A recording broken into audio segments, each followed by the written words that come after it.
संघर्ष से शिखर तक, एक नन्हे बीज की दास्तां। एक गहरे और घने जंगल के कोने में, मलबे और पत्थरों के ढेर के नीचे एक नन्हा सा बीज दबा हुआ था। चारों तरफ सिर्फ अंधेरा और ठंडी मिट्टी थी। बीज को अक्सर लगता कि उसका अस्तित्व शायद इसी अंधेरे में खत्म हो जाएगा।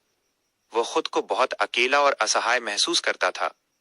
एक दिन जब बीज अपनी किस्मत पर रो रहा था, तभी उसे पास ही दबे हुए एक बूढ़े पत्थर की गूंज सुनाई दी।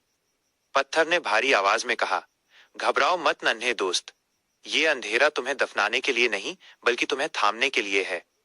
याद रखना, जो पत्थर जितना ज्यादा घिसता है वही चमकता है। तुम्हारा ये संघर्ष ही तुम्हें असल में मजबूत बनाएगा।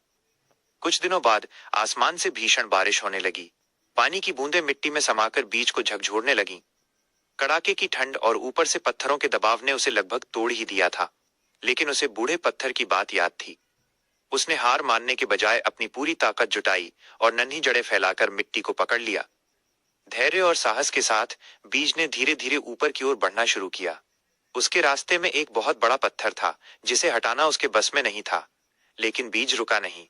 उसने उस पत्थर के बीच की एक बारीक दरार ढूंढी और खुद को लचीला बनाकर उससे रास्ता बनाना शुरू किया। कई दिनों की मेहनत के बाद एक सुबह अचानक एक चमत्कार हुआ।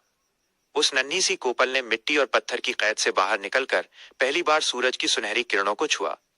ताजी हवा और खुली रोशनी को महसूस करते ही उसकी सारी थकान मिट गई। धीरे धीरे वो नन्हा सा अंकुर एक बेहद खूबसूरत और खुशबूदार फूलों के पौधे में बदल गया। उसकी खुशबू दूर दूर तक फैलने लगी और जो भी वहां से गुजरता उस पौधे की खूबसूरती देखकर दंग रह जाता। तब उस पौधे को समझ आया कि अगर उसने उस अंधेरे, ठंड और पत्थरों का सामना न किया होता, तो वो आज इतना निखरा हुआ न होता। उसे एहसास हुआ कि मुश्किल वक्त हमें नष्ट करने के लिए नहीं, बल्कि हमें निखारने और खिलने का अवसर देने के लिए आता है।